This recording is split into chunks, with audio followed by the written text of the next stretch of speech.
সাতটা আটটা কিতাব আছে, কিতাবের বাইরে একটা খাতা পর্যন্ত মেয়েটার নাই। এখন ফকর স্যারে লিখে আনবার দিছে অঙ্ক, নূর মোহাম্মদ স্যারে লিখে আনবার দিছে ইংরাজি, আমি লেখবার দিছি সোশিয়াল স্টাডি। এটি না নিয়ে গেলে তো পিঠনে খাইতে লাগবো। তো কোনো তোর মা আমি কষ নাই, কইছি ওর মারে ডাক দিলাম, আমি কইলে কথা শুনেই নেই ওর বাবা।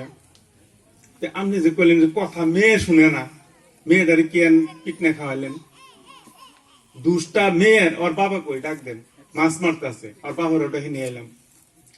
আচ্ছা, মেয়ে জন্ম দিছ, আমার মানে একটু বয়স কম তো, মেয়ে জন্ম দিছ, মেয়ের যাবতীয় বস্তু এনে দিবা, এতে তোমার অসুবিধা কি?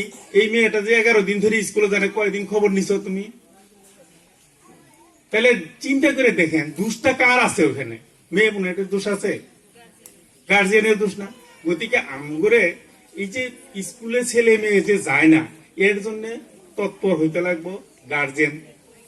কেমনে ছেলে মেয়েটারে আমি স্কুলে দিতে পারি, বা কি যত্ন করলে ছেলেটা আমার মানুষ হবো বা মেয়েটা আমার মানুষ হবো, এইসব বস্তু যদি আমরা নিজে নিজে যদি সব গার্জেনে অল্প একটু চিন্তা করে যত্নটা করি, তাহলে নিশ্চয় আমাদের এই যে সামনের যে ছেলে মেয়েগুলা বসে আছে, এগুলি তো আমার সম্পদ।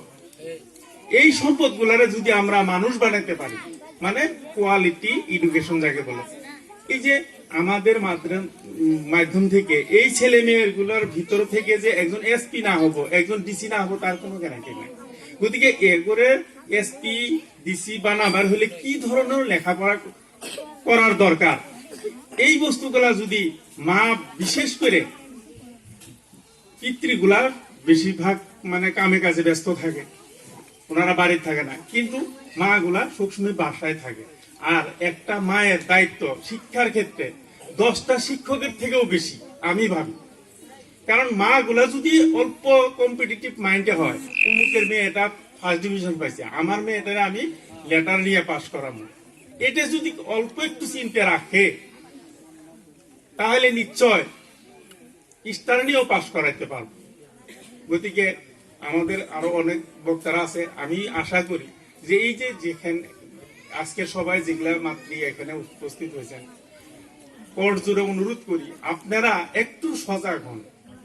ছেলে মেয়েগুলা মানুষ করতে আপনারা অল্প যত্ন করেন, অল্প কষ্ট করেন, দেখবেন আপনাদের এই অঞ্চল থেকে 10 বছর বা 5 বছর ভিতরে ভালো ছেলে এখানে মানে আসবে, ভালো অফিসার হবে। এই ভালো অফিসার যদি একটা যদি একজন বা দুইজন থাকে, তাহলে এই যে আমগরে জিগলেন আলনত গেল এনআরসি সম্পর্কে, হ্যাঁ, এই যে স্কুলে আসে সার্টিফিকেটটা বল দেয় দেন লাগে কেন?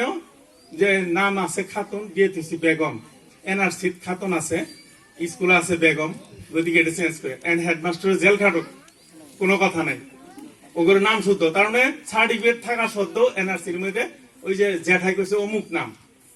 আমার ওই বড়ুয়া স্যারেই 2টা মেয়ে আমগরে স্কুলের থেকে মেট্রিক পাস করছে, স্টার পাওয়া, ওর জ্যাঠাই দিছে ওর মায়ের নাম একটা, ওর বাবাই দিছে আর একটা।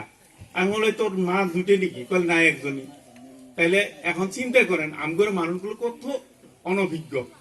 এগুলা হইতো না যদি আমাদের ভিতরে সে উচ্চ শিক্ষিত বা লেখাপড়া জানা মানুষ বেশি হইতো, তাহলে হয়তো এই সমস্যাটা থাকতো না।